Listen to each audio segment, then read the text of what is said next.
మత్తయి సువార్త 6వ అధ్యాయము 19వ వచనం నుండి మనం కొన్ని మాటలు మనం చూద్దాం. మత్తయి సువార్త 6వ అధ్యాయం 19వ వచనం. భూమి మీద మీ కొరకు ధనమును కూర్చుకొనవద్దు, ఇక్కడ చిమ్మెటయు తుప్పును తినివేయును, దొంగలు కన్నము వేసి దొంగిల్లెదరు. హల్లెలూయా. ప్రియమైన దేవుని పిల్లారా, దొంగ అంటే ఒకేసారి ఆ దొంగ ఎవరో చెప్పాను, కానీ దొంగ అంటే మీరు అనుకుంటున్న దొంగ అనేసి కూడా అనుకోవద్దండి. ఇక్కడ చివరికి దొంగ ఎవరో మనకే అర్థమవుతుంది. మీకు తెలియని దొంగ బైబిల్లో ఉన్న దొంగ, ఆ దొంగ ఎవరో మనం పట్టేసుకున్నాం. సరే, మొత్తానికి ఇక్కడ ప్రారంభంలో మనం చూసినట్లయితే ఇక్కడ మీకోసం ఏం చేయొద్దంటే ధనాన్ని కూర్చుకోవద్దు. హల్లెలూయా. కానీ బైబిల్లో దేవుడు ఏం చెప్పాడు, దానికి వ్యతిరేకంగా మనుషులు ప్రవర్తిస్తూ ఉంటారు. దేవుడు ఏం చెప్పాడో, దేవుడు ఏం చెప్పావా, సరే నీకు వ్యతిరేకంగా నేను చేస్తాను. నువ్వు చేయొద్దన్నావా, నేను చేస్తాను. చేయొద్దన్నావా, దాన్ని చేస్తాను. చేయమన్న దాన్ని చేయను అన్నట్టు దేవుడికి విరుద్ధంగా ప్రవర్తిస్తూ ఉంటారు. ఇప్పుడు దేవుడు ధనాన్ని కూర్చుకోవద్దు నాయన అంటే మనుషులు ఏం చేస్తుంటారు, ధనాన్ని కూర్చుకోవడానికి ఎంతమందిని ఆయన అన్యాయం చేసి, ఎంతమంది నోరులైనా కొట్టి, ఎంతమంది పొట్టైనా కొట్టి, ఆ పేదలైనా దోచుకొని ఏం చేస్తుంటారంటే విస్తారమైన ధనాన్ని సంపాదించుకుంటాడు.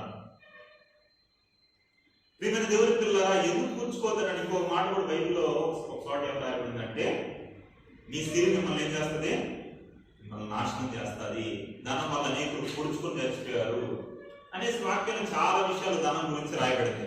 కాబట్టి విస్తారంగా ధనాన్ని కూర్చుకోవద్దండి. ఇంకా ధనవంతుల గురించి ఏం రాయబడింది,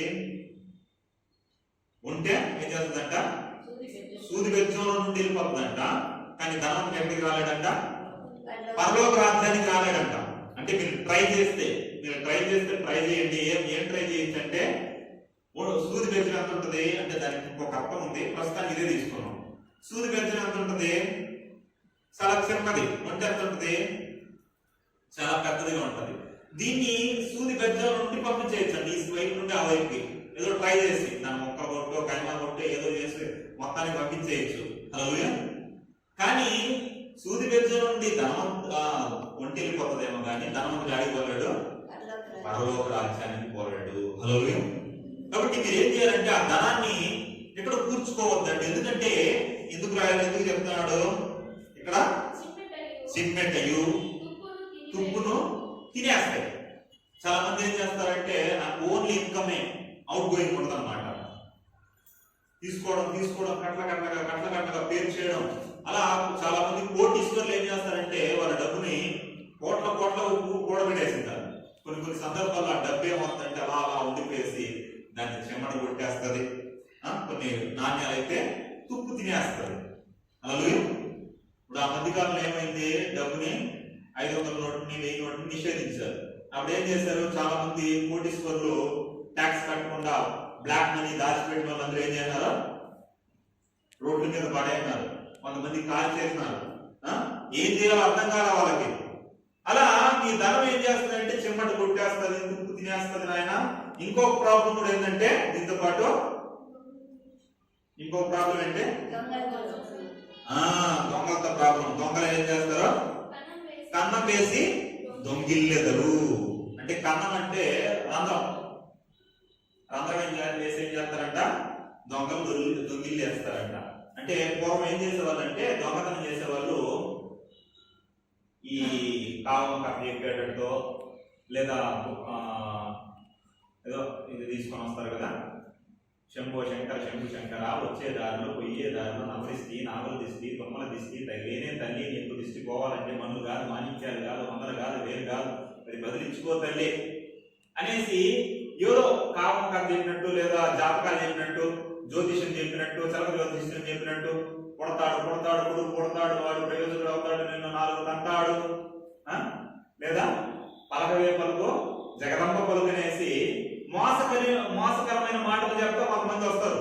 వచ్చేసి ఏం చేస్తారంటే వాళ్ళ ఇంట్లో కూర్చొని పెట్టి జాతకాలు ఎప్పుడైతే చెప్పుకుంటా ఉంటారు, అప్పుడు వాళ్ళ ఇల్లంతా పరిశీలించి ఏం చేస్తారంటే ఎక్కడ వీళ్ళ విలువ ఉంది, ఎక్కడ ఖజానా వీళ్ళు దాచిపెట్టారు అని చూసుకుని ఏం చేస్తారంటే ఆ రోజుకి రాత్రి ప్లానింగ్ చేస్తారనమాట.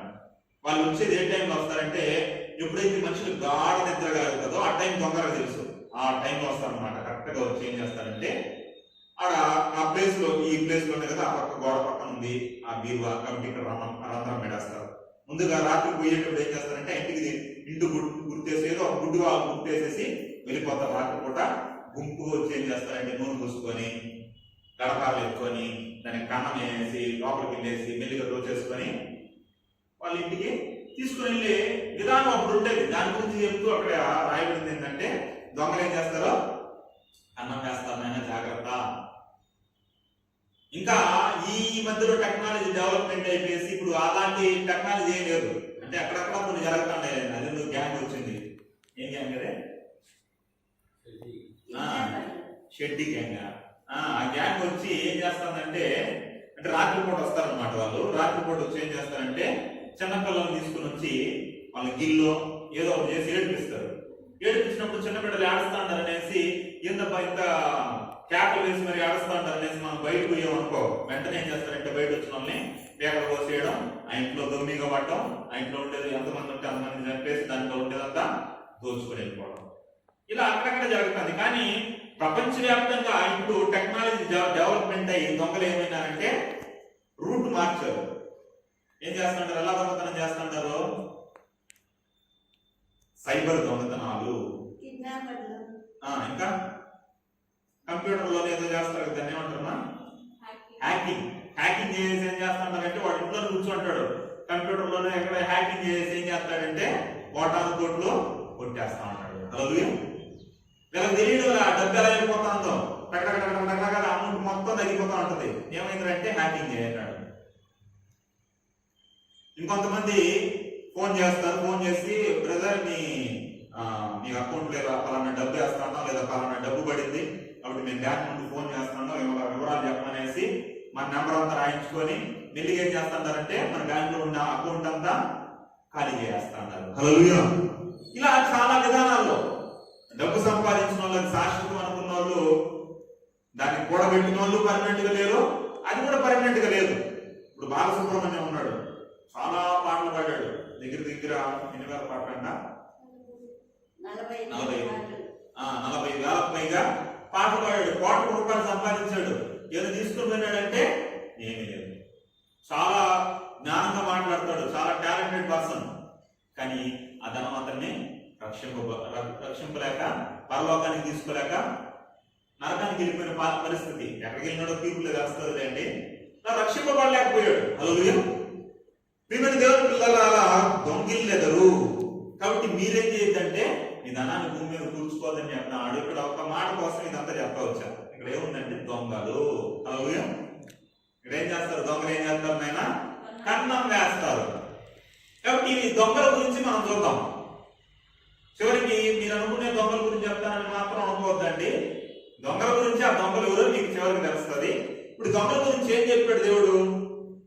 నిర్గమకాండము 20:15. నిర్గమకాండము 20:15.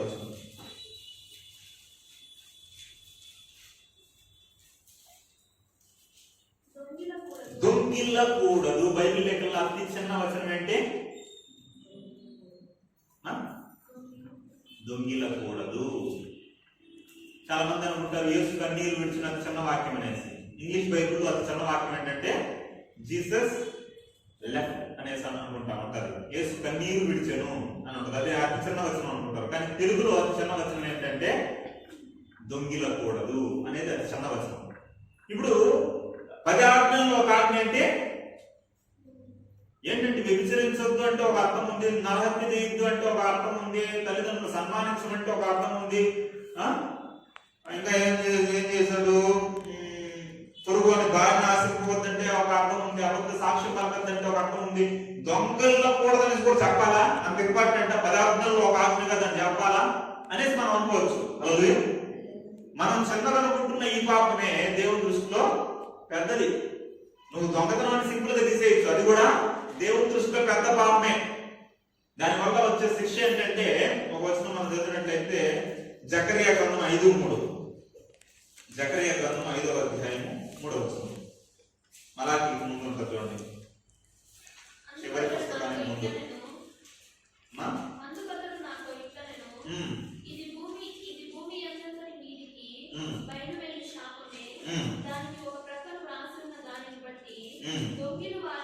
దొంగిల్లు వారందరూ కొట్టివేయబడుదురు.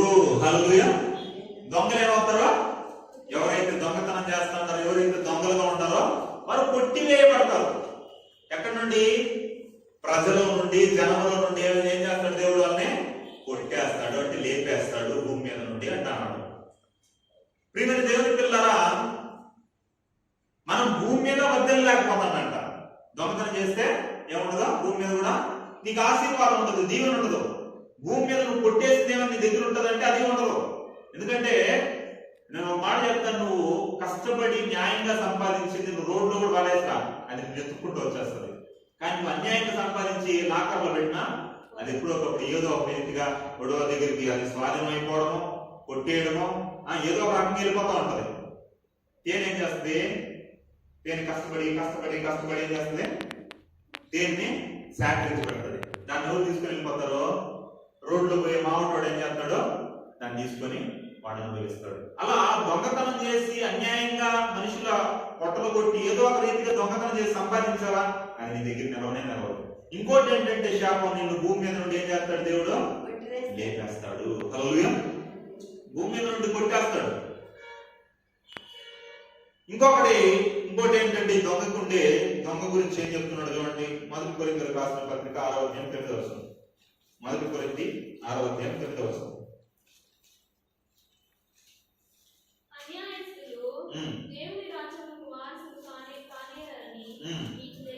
నీకు తెలియదా? 6వ అధ్యాయం 9వ వచనం. మోసపోకుడి, జారులైనను, విగ్రహారాధికులైనను, వ్యభిచారులైనను, ఆడంగితనం గలవారైనను, పురుష సంయోగులైనను, దొంగలైనను, లోబులైనను, త్రాగుబోతులైనను, దూషకులైనను, దోచుకునివారైనను దేవుని రాజ్యమునకు వారసులు కారు. హల్లెలూయా. కానేరంట. హల్లెలూయా. ఇప్పుడు ఈ లిస్ట్ లో అంటే పరలోకానికి వెళ్ళకూడని వారు, పరలోకానికి వెళ్ళలేని వారు ఇక్కడ కనపడుతుంటారు. మనం చాలా వాళ్ళ గురించి, జాతులు, విగ్రహార్థికులు, వ్యభిచారులు, చాలా విషయాలు చెప్తా వస్తున్నాడు వాళ్ళ గురించి. అందులో ఒకరు ఎవరంట? దొంగలు. హల్లెలూయా. దొంగలకి ఏం లేదు? పరలోకం లేదు. మనం దొంగలం అయితే పరలోకం లేదని కన్ఫర్మ్ గా రాసుకోలేదు. ఎందుకంటే బైబిల్ చెప్పేసింది దేవుని రాజ్యంలో ప్రవేశించారు ఆయన, దేవుడు ముందుగా చెప్పాడు. అంటే దొంగకి భూమి మీద ఫలితం లేదు, పరలోకంలో స్థానం లేదు. హల్లెలూయా. ఇప్పుడు మనం భూమి మీద సంపాదించే, న్యాయంగా సంపాదించామనుకో, దానికి ఒక అర్థం ఉంటుంది. భూమి మీద సంపాదించే దాని గురించి ఏమంటాడంటే, కొంచెం మాత్రమే అది కార్యసాధకం అవుతుందంట. కానీ అన్ని విషయాల్లో కార్యసాధకం అయ్యేది ఆత్మ సంబంధమైనది. అది పరలోకంలో, భూలోకంలో 2 విషయాల్లో నీకు కార్యసాధకం అవుతుంది. కానీ కొన్ని విషయాల్లో కార్యసాధకం అయ్యేది ఏంటంటే, భూమి మీద నువ్వు కార్యసాధకం అంటే నువ్వు కార్యం చేసి సాధించేది. హల్లెలూయా. కార్య సాధకం, సాధన చేసి సంపాదించేది. డాక్టర్ చదివి చదివి చదివి ఏమంటారో డాక్టర్ అవుతా ఉంటారు. పోలీస్ చేసి చేసి ఏమంటారు? పోలీసు అవుతా ఉంటాడు. లాయర్ కోర్స్ చేసి లాయర్లు అవుతా ఉంటారు. ఇలా సాధకం చేసి సాధిస్తూ ఉంటారు. వాటి వల్ల కొంతవరకే ప్రయోజనం. ఎంతవరకు? జనన మరణాల మధ్యలో ఉండే కాలం వరకే నీకు ఉపయోగపడుతుంది. అంతవరకే నీకు సాధకం. కానీ అన్ని విషయాల్లో సాధకమైంది ఇంకోటి ఉంది. దాని గురించి వదిలేండి. ఎందుకు దీని గురించి చెప్తానంటే, నువ్వు కష్టపడితే భూమి మీద ఫలితం ఉంటుంది. అలా కాకుండా నువ్వు మోసం చేసి దొంగతనం చేసి సంపాదిస్తానంటే దానికి ఏముండదు? నీకు ఫలితం ఉండదు. హల్లెలూయా. నువ్వు సంపాదించినా దాన్ని నష్టపోతావు, దాన్ని పోగొట్టుకుంటావు. కాబట్టి ఇప్పుడు వీడికి వచ్చేసరికి ఈ దొంగల గురించి చెప్తాను అనేసి మళ్ళీ అనుకున్నారు. ఇది కూడా ఒక వరకు పాయింటే. కానీ దానికన్నా పెద్ద దొంగ గురించి చెప్తాను నేను. ఆ దొంగని, ఇంటి దొంగనే, ఆ దొంగ గురించి చెప్తాంట. హల్లెలూయా. ఆ ఈశ్వరుడు బట్టే పోవచ్చు, కానీ బైబిల్లో ఉన్న దేవుడు పట్టే అన్నాడు. హల్లెలూయా. పట్టే అన్నాడు. ఆ దొంగ మనకు తెలియదు. ఆ దొంగ అసలుకి దొంగతనం చేస్తే కనపడ్డు. అలాంటి దొంగ మీకు చూపిస్తాను నేను. ఆ దొంగను పట్టుకుందాం మనం. హల్లెలూయా. ఎందుకంటే మనమేమనుకుంటామంటే దొంగతనాలు అంటే మేమే దొంగతనాలు చేస్తున్నాం అంటే, మేము చిన్నప్పుడు ఎప్పుడో చేసేది దొంగతనాలు, ఆ పెన్సిల్ దొంగతనాలు, ఇంకా రైసర్ దొంగతనాలు, పుస్తకాల దొంగతనాలు, అలా పెన్సిల్ దొంగతనాలు, ఇలాంటివి మేము చిన్నప్పుడు చేసేది. ఇప్పుడు ఏమైనా దొంగతనాలు చేస్తాం. మేము ఏమేం చేయలేదంటే మీరు అనుకుంటున్నారు. నేను కూడా చేసామండి. హల్లెలూయా. చిన్నప్పుడు నేను కూడా చాలా మా ఇంట్లో ఇన్ని పెన్నులు ఉండేవి, కట్టలు అబ్బరేసి ఇలా పెట్టేది అనమాట పెన్నులన్నీ. టీవీ పాత టీవీ ఉంటే ఆ పాత టీవీ మీద పెట్టేది, ఒక పెన్ను వాడేదిలే, అవి అలా అలా ఉండిపోయినాయి. హల్లెలూయా. ఎందుకు అన్ని పెన్నులు ఉండేవి తెలుసా? అంటే కొనుక్కొని తీసుకునేవి కాదు, అన్ని కొట్టేటివే. హల్లెలూయా. పెద్ద దొంగ అన్నమాట చిన్నప్పుడు నేను. నిజంగా దేవుడు నమ్మకపోతే ఇప్పుడు కూడా అలాంటి మార్పు ఆలోచనలో వింటానేమో. ఏం చేసేదంటే స్కూల్కి అందరికన్నా ముందు వెళ్ళిపోతాను అనమాట. ముందు వెళ్ళిపోయేసి ఏం చేస్తానంటే, కొంతమంది అప్పుడు కొంచెం అప్పుడప్పుడు వచ్చుంటారు కదా మధ్యలో, వాళ్ళు ఏం చేస్తుంటారంటే బ్యాగులు పెట్టేసి పక్కన అంగిళ్ళు ఉంటే అంగళ్ళకి కొనుక్కొని వెళ్ళిపోయిన వాళ్ళు, కొంతమంది ఆడుకోవడానికి, కొంతమంది ఫ్రెండ్స్ ఇంటికి అలా ఆడికి బయటకు వెళ్ళిపోయింటారు. నేను మెల్లికి ఏం చేసేదంటే రూమ్లో వదిలేది, వాళ్ళ బాక్సులన్నీ మొత్తం చూసేది, పెన్లన్నీ ఎత్తుకునేది, బాక్స్ కాబట్టి బాక్స్ కూడా కొట్టేసేది అనమాట. అలా పెన్నులు ఇంకా కట్టుకుండేది. తర్వాత బాక్సులు 2-3 ఉండేవి. పుస్తకాలు కూడా ఇంగ్లీష్. ఒకసారి ఏం జరిగిందంటే ఇంగ్లీష్ పుస్తకం కనపడింది. ఇంగ్లీష్ పుస్తకము అప్పుడు నా చిన్న వయసులో ఇంగ్లీష్ పుస్తకం చాలా బాగుంటుంది కలర్ఫుల్ గా. అందుకనేసి ఒకడు కలర్ఫుల్ గా ఉంటుంది అని కొట్టేద్దాం అనేసి భలే దొంగలే నేను. దొంగ ఫేమస్ అన్నమాట స్కూల్లో. ఎంత ఫేమస్ అంటే మా స్కూల్లో ₹1 పాపది ఏదో రూపాయి పోయిందంట. అప్పుడు రూపాయి పోయేసరికి సార్ నన్ను పిలిచి, నేను దొంగతనం చేయలా, వాళ్ళ శంకర వేస ఒకడు ఉండేవాడు, వాడు నేను పెద్ద దొంగలు అనమాట. వాడు దొంగని నాకు తెలుసు, నేను దొంగని వాడికి తెలుసు, నేను దొంగని వేసి స్కూల్ మొత్తం తెలుసు. కాబట్టి ₹1 దొంగతనం అయిపోయింది. ఆ పాపని ఆడుస్తూ ఉంటే నన్ను పిలిచి నన్ను కొట్టి, రూపాయి ఎక్కడ పెట్టినావు చెప్పు సార్, ఇది లోపల ₹1 అన్నాడు. మా మేడం ఎందుకు నేనంటే చాలా ప్రేమ, వచ్చి లేదు సార్ నేను చెప్తాను లేదు సార్ ఆయన తీసుకొని పోయేసి నచ్చ చెప్పింది, నేను ఏం చేయలేదు మేడం, నాకు తెలియదు మేడం అంటే మళ్ళీ ఆమె ఏదో చేస్తుంది. అలాంటి దొంగని ఒక దొంగ పుస్తకం కొట్టేసి, ఇంగ్లీష్ పుస్తకం ఏంటి అంటే స్కూల్ వెనకాల పోయేసి స్కూల్ చుట్టూ ఈ కంచె ఉంటుంది కదా, ఇనుప కంచె, అలాంటి కంచె వేసింటారు అన్నమాట. పోయేసి వెనకాల పెట్టేసి మళ్ళీ వెళ్ళేటప్పుడు ఎక్కుందాం అనేసి స్కూల్ ముందర ఆడుకుంటా ఉంటారు. నేను వెనకాల పెట్టేసి వద్దాం అనుకునేసరికి నాకు ఒకడు కనపడినాడు. ఎవడంటే చెత్త ఏరుకునేవాడు. ఎవడు చెత్త ఏరుకుంటా ఉంటాడు అనమాట. దూరం నుండి ఆ కంచి పక్క చెత్త ఏరుకుంటా ఉన్నాడు. నన్ను చూసినాడు, ఇక్కడ చూస్తున్నాడు. నాకు డౌట్ వచ్చింది, ఈడేమైనా ఎత్తుకుని వెళ్ళిపోతాడా పుస్తకం అనుకున్నానా. ఆ కంచి దాటొస్తాడు, కనపడండి అనేసి వెళ్ళిపోయినా. మళ్ళీ సాయంత్రం మళ్ళీ మధ్యాహ్నం వెలుగుడు అయిన తర్వాత ఇంటికి వెళ్దాం అనేసి ఎత్తుకుని వెళ్దాం అనేసి వస్తే ఆ పుస్తకం లేదు. హల్లెలూయా. వాడు ఎత్తుకుని పోయినట్టు ఉన్నాడు. కాబట్టి నువ్వు దొంగతనం చేసినాక నీ దగ్గర ఉండదో, అది నీకు ఉపయోగం ఉండదో, అది నీకు ప్రయోజనకరంగా ఉండదు, ఏదో ఒక ఇంటికి వెళ్ళిపోతా ఉంటుంది. అలా మనం అందరూ కూడా దొంగతనాలు చేయడం లేనే. నేను చెప్పినాను కాబట్టి నేను దొంగని మీరు చెప్పలేదు కాబట్టి మీరు దానిలో అనుకోవచ్చు అంతే. హల్లెలూయా. మనం కూడా అలాంటి దొంగతనాలు చేసాం. ఆ దొంగతనాల గురించి నేను చెప్పడం లేదు. హల్లెలూయా. దానికన్నా పెద్ద దొంగ, ఇప్పుడు ఈడంత పెద్ద దొంగ అంటే బైబిల్లో ఉన్న దొంగ గజ దొంగ. హల్లెలూయా. గజ దొంగ ఎవరు అపవాది ఎవరు తెలుస్తుందిలేండి చివరికి. ఇప్పుడు చూడండి, పెద్ద పెద్ద దొంగలు మనకు తెలుసు, ₹1,00,000 కూడా. ఇప్పుడు నేను చెప్పే దొంగ దొంగతో పోలిస్తే వాళ్ళందరూ చిల్లర దొంగతనాలు. పెద్ద పెద్ద కోట్లు కూడా పెద్ద పెద్ద నాగ్గాలు దొంగతనం చేసిన వాళ్ళందరూ చిల్లర దొంగతనాలు అవుతాయి. అంత పెద్ద దొంగను మీకు పట్టించిపోతాడ. ఎవరు చూద్దాం ఆ దొంగ. ఇప్పుడు వచ్చేద్దాం, ఆ దొంగ ఎవరో మనకు దొరికిపోతాడు. మలాకీ గ్రంథము. ఇప్పుడు దొంగకి ఎక్కడ స్థానం లేదో, భూమి మీద అతన్ని కొట్టేస్తాడు జనుల్లో నుండి. రెండోది పరలోకానికి అతను పోడు, అతను సంపాదించింది అతను అనుభవించడు. ఇలాంటి దొంగ ఎవరండి? బైబిల్ ప్రకారం ఆ దొంగ ఎవరండి అని మనం చూస్తే, దేవుడే ఒక దొంగను పట్టిస్తున్నాడు. చూడండి, మలాకీ గ్రంథం 3వ అధ్యాయం 8వ వచనం, చివరి పుస్తకం ప్రకటన గ్రంథం. మలాకీ గ్రంథము 3వ అధ్యాయం 8వ వచనం అందరూ తీసి చదవండి. మానవుడు దేవుని యొక్క దొంగిలున్నా క్వశ్చన్ మార్క్.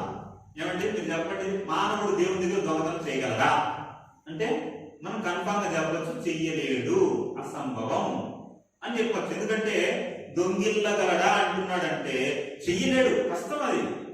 కానీ మనోళ్ళు ఏమనుకుంటారంటే, వీళ్ళు పెట్టుకున్న దేవుళ్ళ ముందర ఉండీలు కొడేస్తే దేవుడు గుళ్ళో డబ్బు పోయింది. ఆ మధ్యకాలంలో నేను సువార్త చెప్ప ప్రారంభంలో వచ్చినప్పుడు మా పల్లెల్లో ఏం చేయాలంటే, సత్యమన్ దగ్గర కూడా వచ్చిందనమాట. ఇది ఒకసారి చెప్పాడు ఆయన, ఎవరు అన్నారంట. వచ్చి ఏం చేయాలంటే అందరూ టపా టపా టపా టపా చచ్చిపోతా ఉన్నారు. అదేందో దొరకొస్తున్న కొద్ది చచ్చిపోతా ఉన్నారు. ఒకరి కనుక ఒక ఆత్మహత్య చేసుకుంటే, ఒక ఆయన తాగి చచ్చిపోతే, ఒక ఆయన కుటుంబం తాగి చచ్చిపోతే, ఇలా చచ్చిపోతా ఉంటే అందరూ మధ్యస్థం పెట్టి నన్ను పిలిచినారు. పిలిచి మధు నువ్వు వాక్యం చెప్పకూడదు, నువ్వు ప్రార్థన చేయకూడదు అన్నారు. ఏంటంటే అంటే అందరూ చచ్చిపోతాంటారు అన్నాడు. అప్పుడు నేను అనుకున్నాను మనసులో, అందరూ చచ్చిపోతే నేనేం ప్రార్థన మానేసేది? అది ఎలా ఉందంటే అందరూ చచ్చిపోతుంటారు కాబట్టి నువ్వు కూలి పని మాని, అందరూ చచ్చిపోతుంటారు కాబట్టి నువ్వు మేస్త్రి పని మాని, అందరూ చచ్చిపోతుంటారు కాబట్టి నువ్వు పెయింట్ పని మాని అన్నట్టు వాళ్ళు చచ్చిపోతే నేనెందుకు మానేయాలి? ఇంకొక ఆయన తాగేసి బక్కగా ఉన్నాడు. ఆయన వచ్చేసి నువ్వు పెట్టినప్పటి నుండి మా ఊళ్ళో ఏమైందంటే మా అమ్మవారికి ముక్కుపడ పోయింది, తాలిబొట్టు ఒకసారి ఊడైనారు. ఏంటంట వాళ్ళ దేవుడి కంటే ఏమైందంట, ముక్కుపడ పోయిందంట, తాలిబొట్టు ఒకసారి పోయిందంట. అంటే ఎందుకు అవి పోతాండంటే అవి దేవుళ్ళు అయితే దాని నుండి ఎవరు పుట్టేయలేదు, అది మనుషులు కల్పించారు కాబట్టి కొట్టేస్తారు. ఎందుకంటే దానికి ఏముండదు, కళ్ళుండి చూడలేవు, చెవులుండి వినలేవు, నోరుండి మాట్లాడలేదు, కాబట్టి అది చేతులుండి స్పర్శించలేదు కాబట్టి దొంగనే పట్టుకోలేదు. కాబట్టి మనుషులు కల్పించిన దేవతల నుండి కొట్టేయచ్చు, కానీ నిజమైన దేవుడి నుండి కొట్టేయడం సాధ్యమా అంటే క్వశ్చన్ మార్క్ చెప్తాడు దేవుడు. ఏమంటున్నాడు? నల్లా చదవండి. మానవుడు దేవుడి యొక్క నుండి దొంగిలునా? క్వశ్చన్ మార్క్ అంటే దొంగిల్లో లేడు, అది చాలా కష్టం, అది కుదరదు అంటున్నాడు అని క్వశ్చన్ మార్క్ వేస్తూ ఆన్సర్ ఇంకోటి కూడా చెప్తాడు. ఏమని? అయితే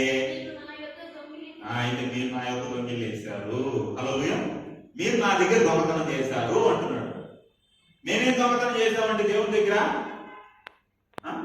మేమేం దొంగతనం చేశాం అని అనుకుంటే ఏమంటున్నాడు అక్కడ?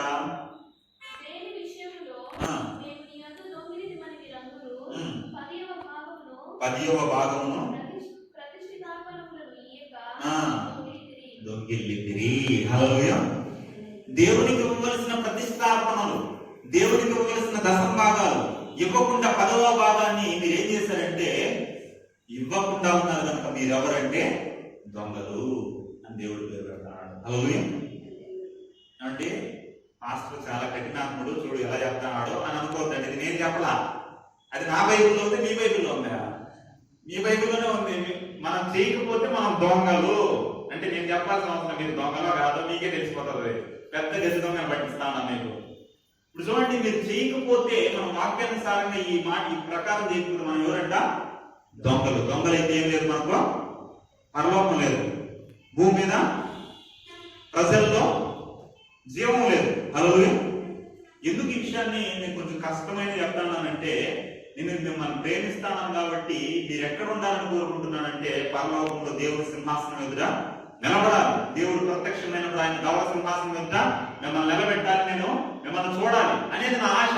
ఇప్పుడు చూడాలంటే మీకు ఆటంకంగా ఉన్న వాటన్నింటినీ మీకు కొంచెం కష్టమైన ఇబ్బంది అయినా నరికారంటే, ఒక చెట్టు బాగా పైకి పెరగాలనుకో, వంకర దగ్గర పెరుగుతా ఉంటే కొమ్మలు వస్తా ఉంటే అది బాగా పెరగడానికి ఏం చేస్తాం? కొట్టేస్తాం పక్కన వచ్చినవన్నీ, వేస్ట్వన్నీ. అలానే మీకు ఇబ్బందిగా దేవుడిని చూడకుండా వంకర పోయేటివన్నీ కొట్టాలి. కాబట్టి అందులో ఒకటి ఏంటంటే చెప్తున్నాడు, మిమ్మల్ని పరలోకం పోకుండా ఒక దొంగగా నిలబెట్టేది ఏంటంటే మీరు ఇవ్వవలసింది ఇవ్వకపోవడం. ఏంటంటే మీరు చెప్పేది బలం ఉంది, మేమేందుకు దొంగలు అవుతాం? మేమేమైనా ఆయన దగ్గర నుండి ఏమైనా ఆస్తిని దొంగతనం చేసినామా? మా కష్టం, మా బలం, మా జ్ఞానం ఉపయోగించి మేము ఏం చేస్తున్నాం అంటే మేము సంపాదించుకుంటున్నాం, అది ఆయనకే ఒక్కొక్క మేము ఎందుకు దొంగలు అవుతాం అని అనుకుంటున్నారా? అంతే కదా. రైతు పనులు, మేము వ్యవసాయం చేసుకుంటున్నాం, లేదా ఉద్యోగాలు చేస్తున్నాం, లేదా వ్యాపారాలు చేస్తున్నాం, మా జ్ఞానాన్ని, మా టాలెంట్, మా బలాన్ని ఉపయోగించి డబ్బు సంపాదిస్తున్నాం, అది ఆయన లేకపోతే మేము ఎందుకు దొంగతనాలు చేసినట్టు అవుతాం, మేము ఎందుకు దొంగలు అవుతాం అని అంటే, ఇప్పుడు నేనేం చేశానంటే ఒక వ్యక్తికి పిలిచి మీకు 100 రూపాయలు ఇచ్చాను. 100 రూపాయలు ఇచ్చి 90 రూపాయలు నువ్వు పెట్టుకొని ఆయన 90 రూపాయలు నువ్వు పెట్టేసుకో, 10 రూపాయలు ఏంది ఆ వ్యక్తికి ఇచ్చేయనైనా అన్నా. ఇప్పుడు ఆ 10 రూపాయలు ఆయనకి ఇవ్వకుండా మీరే కొట్టేయన్నారు అనుకో, మనం దొంగలు కదా? దొంగలే. అలానే ఇప్పుడు ఈ ప్రకృతి అంతా ఎవరిది? దేవుడిది. నువ్వు కష్టపడతాన్నావు, నా జ్ఞానాన్ని ఉపయోగిస్తాన్నావు అన్నావు కదా, ఆ జ్ఞానాన్ని ఉపయోగించాలన్నా, నీ బలాన్ని ఉపయోగించాలన్నా ఆ శరీరాన్ని ఎవరిచ్చారు? మీ అమ్మ ఇచ్చిందా? మీ నాన్న ఇచ్చాడా? మీ అమ్మ నాన్నకి ఏ కూతురు పుడతాదో కొడుకు పుడతాడో కూడా తెలియదు, ఏ రూపంలో ఉంటుందో ఏ కలర్ ఉంటుందో కూడా తెలియదు. హల్లెలూయా. కొడుకు పుడతాడు అనుకున్నావు, కూతురు పుట్టేసిందండి, కూతురు పుడతాడు అనుకున్నావు, కొడుకు పుట్టేసాడండి అంటున్నాడు. వాళ్ళకి తెలియదు. నువ్వేమని అనుకున్నావా? నేను ఈ రూపంలో ఉండాలి, ఇంత బలం ఉండాలి, ఇంత హైట్ పెరగాలి అని నువ్వు అనుకున్నావా? నువ్వు అనుకోవాలి. నీ శరీరాన్ని దేవుడు ఇచ్చాడు, దాన్ని అనుభవించడానికి ఏం చేశాడంటే ప్రకృతిని ఇచ్చినాడు. ఇప్పుడు రైతు ఏం చేస్తున్నాడు, నా పొలం అంటున్నాడు కదా. ఇప్పుడు విత్తనాన్ని విత్తుతాడు. విత్తనాన్ని విత్తినప్పుడు దాని ఏమవుతుంది, మొలకెత్తే ఏమంటారు దాన్ని, మరి ఏంటంటారు, వడ్లేదు దాన్ని ఏమంటారు, పైరు వస్తుంది కదా. ఆ పైరుకి ఎన్ని పండుతాయి, ఒక్కొక్క గింజ వేస్తే దగ్గర దగ్గర 100 నుండి 150 గింజలు కాస్తాయి. ఇప్పుడు నువ్వు ఈ విత్తింది ఎంత, ఒకే గింజ, ఒక గింజ ఎత్తితే ఎన్ని గింజలు కాస్తున్నాయి, 150 గింజలు దాదాపు. ఎలా కాస్తున్నాయి, ఇప్పుడు నువ్వు భూమిని బాగా దున్నావు, వర్షం పడలా, ఇచ్చావు వర్షం పడలా, పడుతుందా? సరే బాగా దున్నావు, నీళ్లు పట్టావు, వర్షం ఫుల్ పడిపోయింది, ఇప్పుడు వచ్చింది కదా పరిస్థితి. అలా వచ్చేసింది అనుకో, నువ్వేమైనా దాన్ని కూర్చుకోగలుగుతావా? నీ వల్ల కాదు. ఆయన సమయానికి అన్ని కురిపిస్తాడు, అన్నింటినీ రప్పిస్తాడు కనుక నువ్వు విత్తనం వేస్తే ఆ విత్తనానికి ఆకారం వచ్చి ఆకారాన్ని గింజలు కాస్తాడు. నువ్వేది ఎలా ఆకారం, అలా విత్తనాన్ని ఇచ్చావు, ఆ విత్తనం కూడా ఏదైనా గాలి నుండి ఓం భీం బట్టి స్వాహాన్ని తీసారా? మనం ఎలా వచ్చాం భూమి మీదకి, దిగంబరులుగా వచ్చాం. మొలతాడు కూడా తీసుకురాలా. మనం వచ్చినప్పుడు మొలతాడు ఏమైనా ఉందమ్మా? మొలతాడు కూడా లేదు మన దగ్గర. అలా దిగంబరులుగా వచ్చాం. అందుకే దిగంబరిగా వచ్చి దిగంబరిగా వెళ్తున్నాను అనేసి దేవుడు ఇచ్చాడు, దేవుడికి తీసుకున్నాడు, దేవుడికి స్తోత్రం అన్నాడు యోగు. అన్ని దేవుడు ఇచ్చిందే. ఇప్పుడు దేవుడు ఇచ్చిన దాంట్లో దేవుడు ఏమన్నాడు, నాయన 90% ఉంచుకో, నీకే 90%, 10% ఏంటి, వాడు ఉన్నాడు కదా వాడికి ఇచ్చేయి. ఎందుకంటే వాడు నా పని చేస్తున్నాడు, వాడికి ఇంకేరే పని లేదు, నేను అదే పని పెట్టే వాడికి, ఇంకేరే స్వాస్థ్యం లేదు. బైబిల్లో ఆ భాగాన్ని ఎవరికి ఇవ్వమన్నాడో, ఆయన స్వాస్థ్యాన్ని ఎవరికి ఇవ్వమన్నాడో చూడండి. సంఖ్యాకాండము 18:24.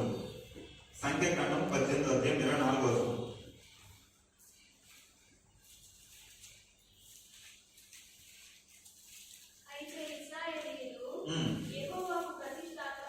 యెహోవాకు ప్రతిష్ఠాపనంగా నేను లేవీయులకు స్వాస్థ్యముగా ఇచ్చి తిని. హల్లెలూయా.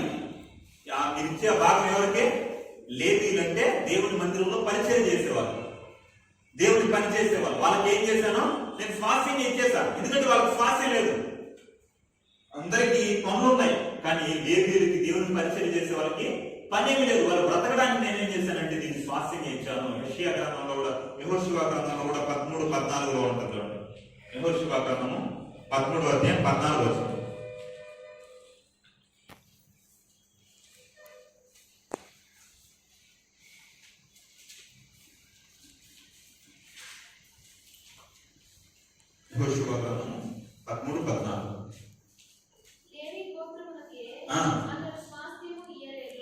స్వాస్థ్యం ఏమి లేదు.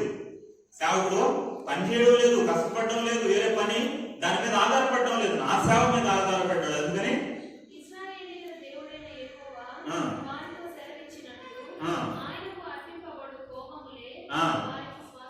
వాళ్ళకి అర్పించే హోమాలన్నీ ఎవరికి స్వాస్థ్యం?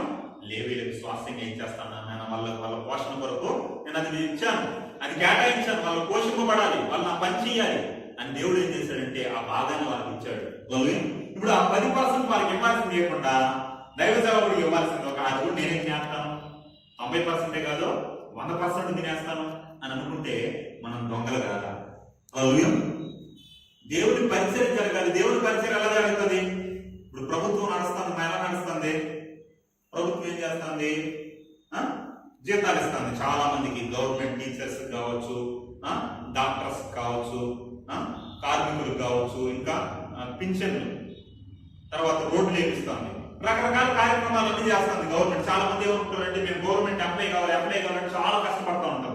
ఇప్పుడు వాళ్ళకి ఇచ్చే జీతాలు కానీ, ఇలా సహాయక సహకారాలు కానీ, ఇవన్నీ పనులన్నీ ఎలా జరుగుతున్నాయి? రాజకీయ నాయకుడు ఏమైనా ఇస్తానడా? రాజకీయ నాయకుడు ఏమేడో. ప్రభుత్వం డబ్బులంతా ఎక్కడి నుండి వస్తుందంటే, ధనాకారంలోకి ఎక్కడి నుండి వస్తుందంటే ప్రజలు ఇచ్చే ట్యాక్స్, ప్రజల దగ్గర నుండి వచ్చే పన్ను ట్యాక్స్ ద్వారా ప్రభుత్వం నడుస్తూ ఉంది. లేకపోతే కుప్పకూలిపోతుంది. మనం ఒక షాంపూ కొన్నా, ఒక అగ్గి పెట్టుకున్నా, ఒక బియ్యం కొన్నా, లేకపోతే ఒక బస్సు ఎక్కినా, రైలు ఎక్కినా, వాటి మీద వచ్చే ట్యాక్స్ ఏం చేస్తుందంటే ప్రభుత్వం తీసుకుంటుంది. ఒక భాగాన్ని తీసుకుని ఏం చేస్తుందంటే ప్రజలకే ఖర్చు పెడుతుంది. వాళ్ళు ఏదో ఇస్తుంటారు, ప్రభుత్వం గొప్పది లేదా అధికారులు గొప్ప వాళ్ళు అనుకోవద్దండి. వాళ్ళు ఇచ్చేది ఎక్కడి నుండి వస్తుందంటే మనం ఇచ్చేది ట్యాక్స్ రూపంలో వాళ్ళు ఇస్తూ ఉంటారు. ప్రభుత్వం నడవాలంటే, ప్రభుత్వ ధనాగారం నింపబడాలంటే ప్రజలు ఇచ్చే ట్యాక్స్ ద్వారానే. ఇప్పుడు ప్రభుత్వమే నడవాలంటే ప్రజల ద్వారా ట్యాక్స్ కలెక్ట్ చేసి ప్రజల మీద సహాయ సహకారాలు అందించినప్పుడు ఇప్పుడు దేవుడి పని జరగాలంటే ఎలా? సేవకుడు అంతా సేవకుడు చేసుకుంటాడు, సేవకుడు ఏదో రకం పడతాలే అనుకోవాలా? దానికి కూడా ఒక విధానాన్ని దేవుడు పెట్టాడు. దేవుడి పిల్లలు ఇవ్వాలి, సేవకుడు పని చేయాలి. హల్లెలూయా. కాబట్టి ఆ విధానం మనం చేయాలి. ప్రియమైన దేవుడి పిల్లలారా, మీకు తెలుసో తెలియదో మనం అసలు 10వ భాగం కాదు, ఎంత ఇవ్వాలి తెలుసా? వర్ధిల్లిన కొలది ఇవ్వాలి. హల్లెలూయా. కొత్త నిబంధనలో ఆజ్ఞ మారిపోయింది. ఎంత ఇవ్వాలంట? వర్ధిల్లిన కొలది. అసలు ఆది సంఘం లాంటి సంఘాన్ని మనం చూడలేం. ఆది సంఘం ఏం చేసిందంటే తెలుసా? వారు చాలా స్థిర ఆస్తులను అమ్మి ఏం చేశారంట? అపోస్తుల పాదాల దగ్గర పడేస్తారంట. అలాంటి సంఘాన్ని అసలు మనం చూడలేం. ఇంకొక ఆలోచన లేదు. ఎందుకంటే భవిష్యత్తులో పెద్ద ఉన్నతమైన భాగ్యం నాకు కలగబోతుంది. దానికి పునాది మేము వేసుకోవాలి. ఇప్పుడు 10 అంతస్తుల బిల్డింగ్ కట్టాలనుకో, వాడు మొట్టమొదటి దేని మీద కాన్సన్ట్రేషన్ చేయాలి? పునాది మీద కాన్సన్ట్రేషన్ చేయాలి. ఎందుకంటే పెద్ద బిల్డింగ్ అది, పునాది స్ట్రాంగ్ గా ఉండాలి. ఇప్పుడు నీకు రాబోయేది మహాజీవితం కోసం ఏం చేయాలి? భూమి మీద ఉండగానే ఒక ఆలోచన కలిగి ఉండాలి, ఒక స్థిరమైన పునాది వేసుకోవాలి. అందుకని వాళ్ళు ఆలోచన చేశారు. స్థిర ఆస్తులు అంటే స్థిర ఆస్తి అంటే భూమి కదలకుండా ఉండేవి. ఏవైతే కదలకుండా ఆస్తులుగా ఉన్నాయో వాటిని స్థిర ఆస్తి అంటారు. చరాస్తి అంటే కదిలేదు, వాహనాలు కావచ్చు, ఏవేవైతే కదులుతున్నాయో ఆస్తి పరంగా వాటిని స్థిరాస్తి, చరాస్తి ఇలా 2 రకాలుగా విభజించినారు. వాటిని ఏం చేశారంటే అన్ని అపోస్తుల పాదాల దగ్గర వేసేసారంట. హల్లెలూయా. ప్రియమైన దేవుని పిల్లలారా, బర్నబా కూడా ఏం చేశారంటే అన్ని అపోస్తుల పాదాల దగ్గర పెడితే ఒక కుటుంబం ఉంది, భార్యాభర్తలు. ఏం పేరుమా? అననీయ సఫీరా అనే వాళ్ళు ఏం చేశారంటే వాళ్ళకు దుర్బుద్ధి కొట్టింది. మాకు మంచి పేరు కావాలి, సంఘంలో మేము కూడా గొప్పగా కనపడాలి, బర్నబా కూడా మంచి పేరు. ఇప్పుడు అంతే కదా, ఒక ఆస్తి మొత్తం అమ్మేసి దేవుడికి ఇచ్చేసినాడు. ఎలా చూస్తారమ్మా సంఘస్థులు? ఎలా చూస్తారు? ఏం భక్తుడి ఆస్తి మొత్తం ఇచ్చేసాడంట అని అందరూ కూడా గొప్పగా చెప్పుకుంటారు. ఇప్పుడు అందరూ బర్నబా గురించి గొప్పగా చెప్పేసరికి ఈ అన్నయ్య సఫరీలో కూడా ఏమొచ్చిందంటే దుర్బుద్ధి వచ్చింది. మాకు మంచి పేరు కావాలి, మంచి పేరుతో పాటు డబ్బు కూడా సంపాదించుకోవాలి అని ఏం చేశారంటే మేము మా ఆస్తిని అమ్మేసి ఇచ్చేస్తాము అని చెప్పేసి పొలాన్ని అమ్మే ఏం చేసినారంటే తెలుసా? వాళ్ళు రాసుకొని వాళ్ళ దేవుడి దగ్గర తీసుకుని వెళ్ళిపోతుంటారు. తీసుకుని వెళ్ళేసి గొప్పగా పేదల దగ్గరికి వెళ్ళిన మమ్మల్ని కూడేసి ఆకాశం గిత్తేస్తాడు అనేసి పోయేసి, అదో పేదరు గారు అదో మీ పాటలు ఇవి పడేస్తున్నాం అని కొంత సొమ్ము ఏం చేశారంటే ఇచ్చారు. ఇచ్చేసరికి పేదలు అడిగినాడు, ఆయన పొలాన్ని ఇంతకే అమ్మినారా అన్నాడు. ఇంతకే అమ్మా అన్నాడు. వెంటనే ఏమైందని తెలుసా? తప్పక్కన పడి తెచ్చినాడంట. ఆనేబడి చెప్పినట్టు లేదు, రోడ్లో నుండి అబద్ధం వచ్చిందో లేదు, పరిశుద్ధాత్మ కార్యాలు ఇప్పుడు ఎలా జరిగేది చూడండి, ఎంత పవర్ఫుల్ గా జరిగేది చూడండి. అప్పుడు అలాంటి కార్యాలు ఇప్పుడు జరిగింటే ఒకడు ఉండడేమో భూమి మీద. సంఘాలు ఎవరు ఉండరు, కుర్చీలు సేవకులు ఉండరేమో, మొత్తం ఖాళీ. హల్లెలూయా. అప్పుడు దేవుడు ఎంత కార్యాలు, ఎంత పవర్ఫుల్ గా అప్పటికప్పుడే ఎంత ఆయన కార్యాలు జరిగిస్తున్నాడు చూడండి. చెప్పాడంట, వెంటనే అక్కడికక్కడే పడ్డాడు. అననీయ చచ్చిపోయినాడు. భార్య ఏం చేసింది తెలుసా? ఎంత మా ఆయన అమ్మినాడు కదా, సగం మిగిలిపోయింది, ఇంకా నగరాలన్నీ వేసుకోవచ్చు, ఆడ ఏ షాప్లో తిరుగుతాడు అనేసి ఎదుర్కొంటా చర్చి కాడికి వచ్చింది. చర్చి కాడికి ఏమైనా వచ్చినాడు, ఎవరు డబ్బు పెట్టుకొని అనేసి వచ్చేసరికి మా యవనస్తులు ఏం చేశారంటే మూట కట్టుకుని పోతా ఉంటారు ఆయన సహాయం చేయడానికి. ఈ వచ్చి ఎక్కడితో వచ్చింది, ఏమైనా పేదలు గారు ఆయన ఏమైనా వచ్చినాడు అంటే వచ్చినాడమ్మా అందుకే అమ్మినారా అన్నాడు. అందుకే అమ్మినారు అనింది. ఆయన టప్పన పడింది, టప్పన మోసుకుని వెళ్ళినారు. ఆయన బాగా పెట్టి పక్కనే బాగా పెట్టినారు అనమాట. హల్లెలూయా.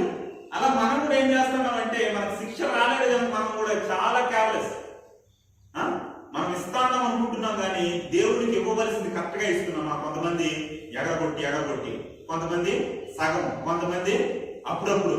అలా కాదు, దేవుడికి ఇవ్వవలసింది న్యాయంగా ఆయనకి ఇచ్చినప్పుడు మనం ఏమవుతామంటే వర్ధిల్లుతాం. దేవుడిని నేను చెప్పడం లేదు, బైబిల్లోనే ఉంది. హల్లెలూయా. ఇప్పుడు సామెతల గ్రంథంలో గురించి చెప్తాం అనుకున్నాను. ఎందుకు ఈ సబ్జెక్ట్ చెప్పాలన్న ఆలోచన వచ్చి చెప్తున్నాను. సామెతల గ్రంథంలో ఒక 5 ఆశీర్వాదాల గురించి చెప్తాడు. మనకు అవసరమైన ఆశీర్వాదాలు అక్కడ ఉంటాయి. అందులో మనం భూ సంబంధంగా మనం చేసే ప్రతి పని వర్ధిల్లాలి, దీవించబడాలంటే ఏం చేయాలంటే 9:10 అనుకుంటాం. ఇంకా చూడండి, 3వ అధ్యాయం 9:10 సామెతల గ్రంథము.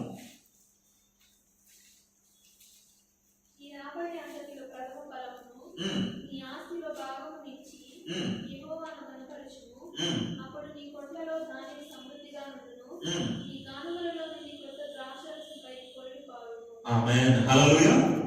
నువ్వు ఇస్తే దేవుడు ఏం చేస్తాడు?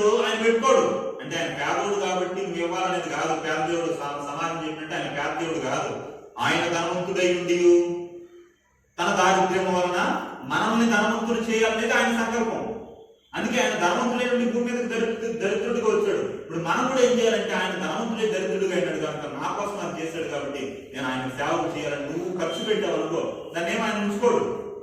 నేనేం చేస్తాడంటే నువ్వు చేసే ప్రతి పని ఏం చేస్తాడంటే దీవిస్తాడు, సఫలపరుస్తాడు. అలాగే ప్రియమైన దేవుని పిల్లలారా, ఇప్పుడు చిన్న బిడ్డ లడ్డు ఏదో తెచ్చిచ్చినాం అనుకో, వాళ్ళ నాన్న తెచ్చిస్తాడు. తెచ్చిచ్చిన వెంటనే వాళ్ళ నాన్న ఊరికి అంటాడు, ఏమని అమ్మ నాకు అంటాడు.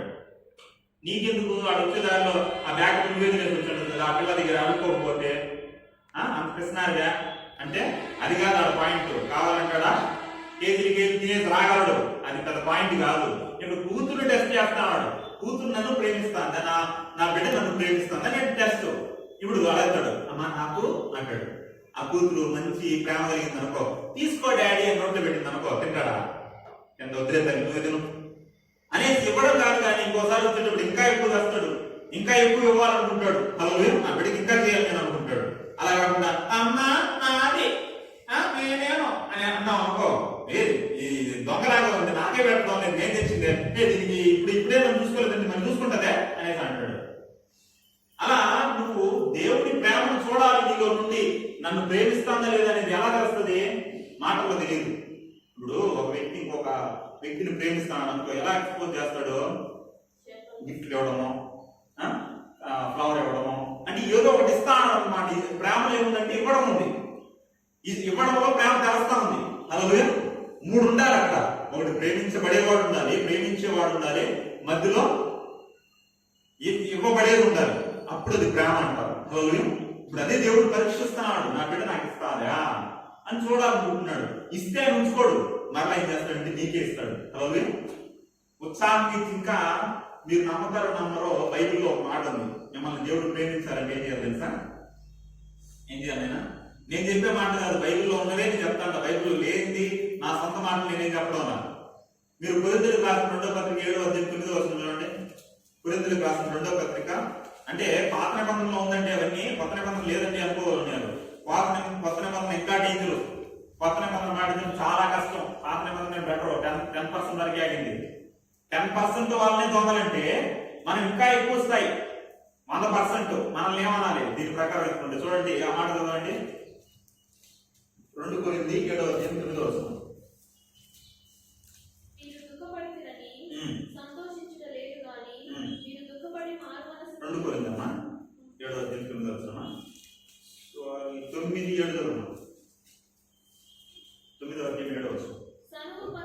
సనుగు కొనకు దేవుడికి ఇచ్చేటప్పుడు ఎలా ఇవ్వాలో కూడా చూడండి.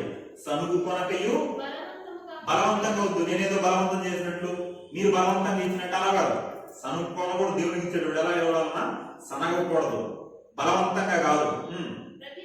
ప్రతివాడును తన హృదయంలో నిశ్చయించుకున్న ప్రకారం ఇయ్యాలి. హల్లెలూయా. ఇంకొక మాట, అద్భుతమైన మాట అక్కడ రాయబడింది ఏంటంట? ఉత్సాహముగా ఇచ్చువారిని ప్రేమించును. హల్లెలూయా. దేవుడు ఏం చేస్తాడు? నాయన ప్రేమిస్తాడు. ఎవరిని? ఉత్సాహంగా ఇవ్వాలంట. దేవుడికి ఇచ్చేటప్పుడు సనుక్కుంటా, కొనుక్కుంటా, పిసుక్కుంటా, అయ్యో 100 రూపాయలు చెప్తాదేమో, 100 రూపాయలు చేద్దాం, 10 రూపాయలు చేద్దాం అనేసి కొంతమంది కసిస్తా ఉంటారు. ఎట్లా కాకపోతే ఎదుర్కొని ఇక్కడ పిసికి మనం చేస్తూ ఉంటారు. ఇప్పుడైతే చాలా కష్టం, అన్ని సెన్ నోట్లే. సెన్ నోట్ చేద్దాం అంటే 500 నోట్ వస్తుంది, మళ్ళీ లోపల పెట్టి మళ్ళీ తీసుకుని 2000 నోట్, మళ్ళీ 10 రూపాయల నోటు. పెద్ద నోట్లు అన్నీ అయిపోయినాయి. హల్లెలూయా. చిన్న నోట్లు పెద్దవి అయిపోయినాయి, పెద్ద నోట్లు చిన్న అయిపోయినాయి. చాలా కష్టం అయిపోతుంది ఇప్పుడైతే. అలా దేవుడికి ఇచ్చే విషయాల్లో నువ్వేం చేయాలంటే సనుగు కొనక గొనుగు కొనక ఎలా ఇవ్వాలంటే ఉత్సాహంగా ఇవ్వాలి. ఎందుకంటే నీకు అర్థమైంది అనుకో, బైబిల్ మొత్తం సబ్జెక్ట్ మొత్తం అర్థమైపోయింది, నువ్వు ఉత్సాహంగా వేసుకో దేవుడికి చేసే ప్రతి పని. ఎందుకంటే నువ్వు కూడబెట్టే ప్రతి రూపాయి ఎక్కడ వెళ్ళిపోతుంది? పరలోకం.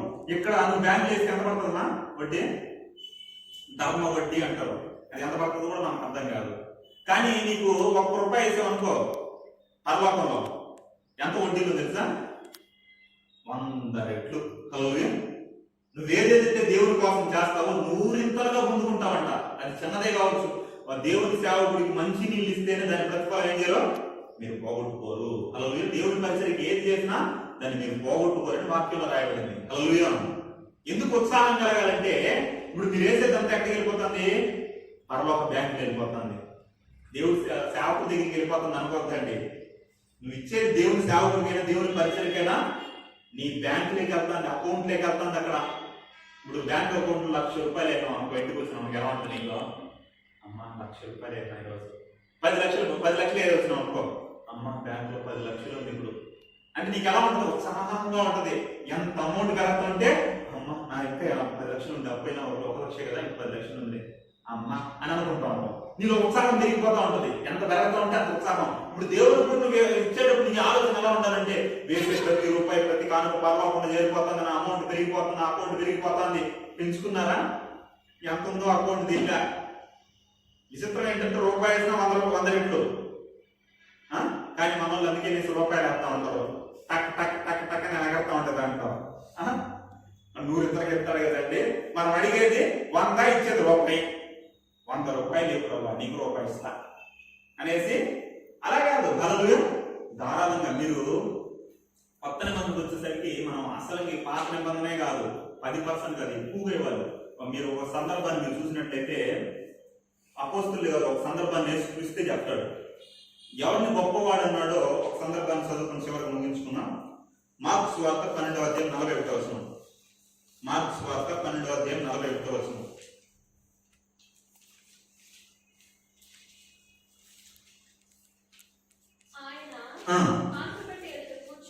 కానుక పెట్టి వద్ద కూర్చుండి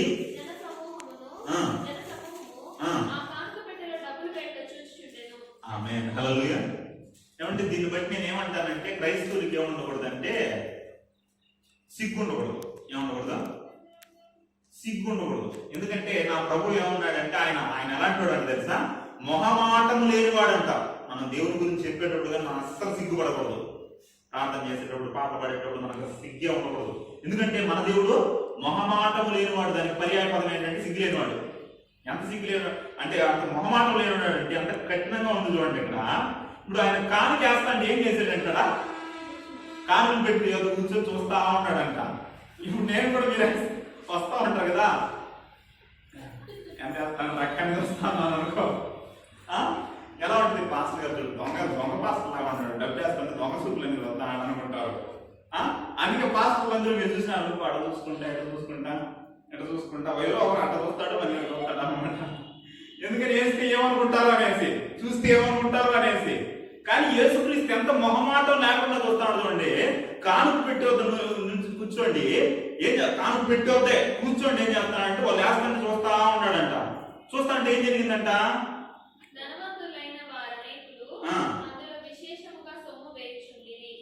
విశేషంగా ఏం చేస్తాడంటే వచ్చేసి ₹1,00,000 లక్షలు వేస్తాడు. ఒకడైతే రింగ్ తీసి వేస్తాడు, ఒకడైతే చైన్ తీసి వేస్తాడు. అబ్బా వేస్తాడు చూస్తాడు. అందరూ కూడా ఎంత వేస్తాడు అనుకుంటా ఉంటారు. విశేషంగా వేస్తా ఉంటారంట. ఒక బీద విధవరాలు. హల్లెలూయా.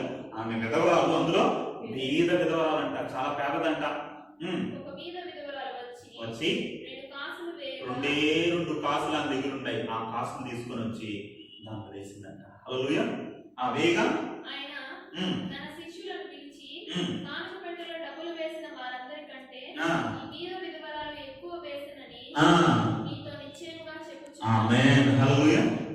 ఎవరిని పొగిడాడంటే 10% ఇచ్చేవాళ్ళు పొగిడాడా? వాళ్ళు పాటిస్తుంటారు బైబిల్ ధర్మశాస్త్రాన్ని. పొగిడాడా? కొత్త నిబంధనకు వచ్చేసరికి ఎవరైతే పరిపూర్ణంగా వాళ్ళ దగ్గర ఉన్న తీసుకున్నాడో వాళ్ళని చూస్తున్నాడు దేవుడు. హల్లెలూయా. అని చూడండి, ఆమె మనస్తత్వం చూడండి. ఆమె దగ్గర ఉండే 2 కాసులు. ఆ రోజు ఆమె జీవనం ఏంటంటే 2 కాసులు, అవి లేకపోతే బతకలేదాన్ని. కానీ ఆ 2 కాసులు తీసుకుని బీద విధవరాలు, ఇంకేరే అవకాశం లేదు, పోషించే వాళ్ళు లేరు. అలాంటి ఆమె ఏం చేసిందంటే తీసుకుని వచ్చి కానుకలు పెట్టి వేసిందంట. వేస్తే ఎవరు ఎక్కువ వేసారన్నాడు? ఆ బీద విధవరాలే. హల్లెలూయా. ఎందుకంటే వీళ్ళు ఉన్న దాంట్లో వేశారు. ఇప్పుడు సినిమా యాక్టర్లు ₹1,00,000 వచ్చేసరికి మా హీరో దేవుడు అనేది ఎత్తేస్తా ఉంటారు.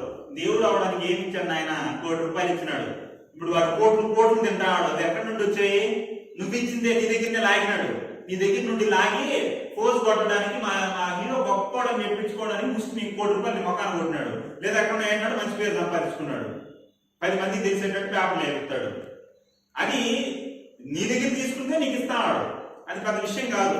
కానీ ఇక్కడ చూడండి, ఈమె దగ్గర ఉండేది 2 కాసులు. ఆ 2 కాసులు ఏం చేసిందంటే దేవుడికి వేసింది. అంటే నేను అనుకుంటాను అప్పుడు పాత నిబంధన కాలంలో ఎలా అంటే పరిస్థితి ఎలా ఉండదంటే సగం అమౌంట్ ఎక్కడికి వెళ్తుంది అంటే పేదలకు వెళ్తుంది. ఎక్కడికి వెళ్తుంది? పేదవాళ్ళు, దిక్కులేని వాళ్ళు, అనాథలు వీళ్ళు ఉంటారు కదా, వాళ్ళ దగ్గరికి వెళ్తుంది. సగం ఎక్కడికి వెళ్తుంది అంటే దేవుని పరిచర్యకు, సేవకులకి, దేవుని పరిచర్యకు అవసరమైన దానికి వెళ్తుంది అనమాట. ఇలా ఉండేది పాత నిబంధనలో. ఇప్పుడు ఏం జరిగిందంటే ఇప్పుడు ఈ ఆలోచించుంటారు, నేను ఒక కాసు వేసాను అనుకో, అది కొంప తీసి లేదా పొరపాటు ఎక్కడికి వెళ్ళిపోవచ్చు? పేదల దగ్గరికి వెళ్ళిపోవచ్చు, అనాథల దగ్గరికి వెళ్ళిపోవచ్చు. అలా కాదు, నా ధనం ఎక్కడికి వెళ్ళిపోవాలంటే నా దేవుని మందిరంలోకి వెళ్ళిపోవాలి, నా దేవుని పరిచర్యలోకి వెళ్ళిపోవాలి. హల్లెలూయా. వెళ్ళాలంటే 2 కాసులు వేసేసాను అనుకో, 1 కాసు పేదలకు వెళ్ళిపోయినా 1 కాసు దేవుని మందిరానికి వెళ్ళిపోతారు అని అనుకుని ఏం చేసిందంటే 2 కాసులు వేసేసిందంట. హల్లెలూయా. దాన్ని చూసి దేవుడు ఉన్నతంగా గురించి చెప్తున్నాడు. ఆమె ఇప్పటిప్పుడు 2000 సంవత్సరాలైనా లైవ్ లో ఉందాన్ని. హల్లెలూయా.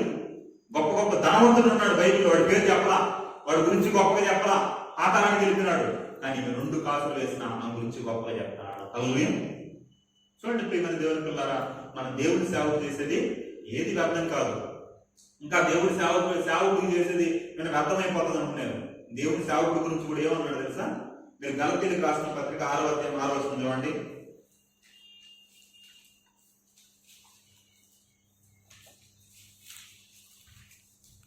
గలతీ 6వ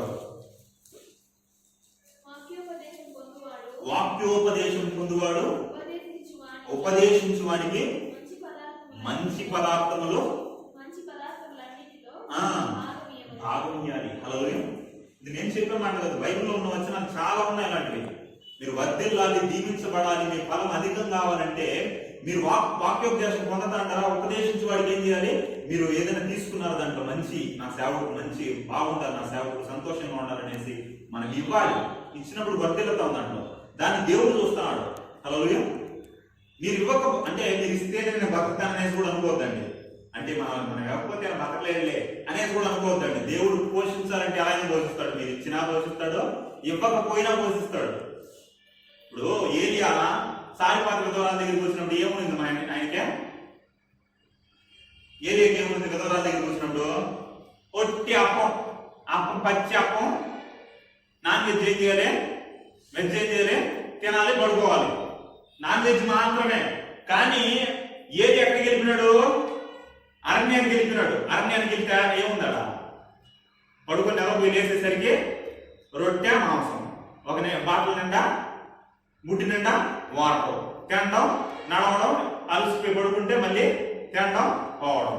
అంటే దేవుడు పోషిస్తే, నువ్వు పోషిస్తే వెజ్ మాత్రమే, ఆయన పోషిస్తే నాన్ వెజ్ కూడా అడవిలో కూడా పోషిస్తాడు. అది పెద్ద కష్టం కాదు. నీ నుండి ఆశిస్తాడు, నీ నుండి చెయ్యాలి అనేది ఆయన ఆలోచన. పరిచర్య దేవుని పిల్లల ద్వారా జరగాలి అనేది ఆయన ఆలోచన. హల్లెలూయా. కాబట్టి మీరు ఆలోచన చేయండి, మీరు వర్ధిల్లాలి, దీవింపబడాలంటే. మీకు తెలుసో తెలియదో ఆయన మాటల్ని మనం నిజంగా గైకుంటే దానికి ఉదాహరణ కోల్గేట్. ఆయన పేరు పేరు వాల్గేట్, మామూలు పేరు పేరు కోల్గేట్ అనుకుంటాను, ఇంకొక రకంగా కలుపుతారు కోల్గేట్. ఆ కోల్గేట్ ఎంతమంది తెలుసున్నా? కోల్గేట్ తెలియని వాళ్ళు ఎవరైనా ఉన్నారా? చెప్పండి, గిన్నెస్ బుక్ ఎక్కిస్తాను. కోల్గేట్ తెలియని వాడు ఎవ్వడు ఉండడు.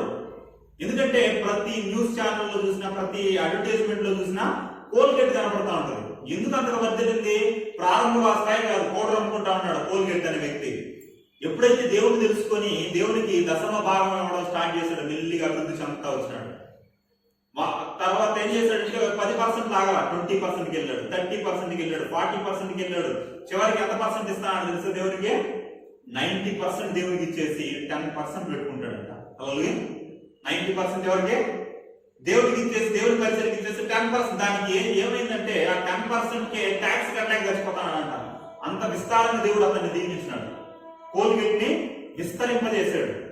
కాబట్టి ఆయన చెప్పిన మాటలు మనం రూఢీగా చేసినప్పుడు ఖచ్చితంగా నిశ్చయం ఏం చేస్తాడంటే మనం దీవిస్తాడు. అది భూమి మీదే కాదు, అది కార్యసాధకం భూమి మీదనే అవదు, పరలోకంలో కూడా ఫలితాన్ని మనం పొందగలుగుతాం. హల్లెలూయా.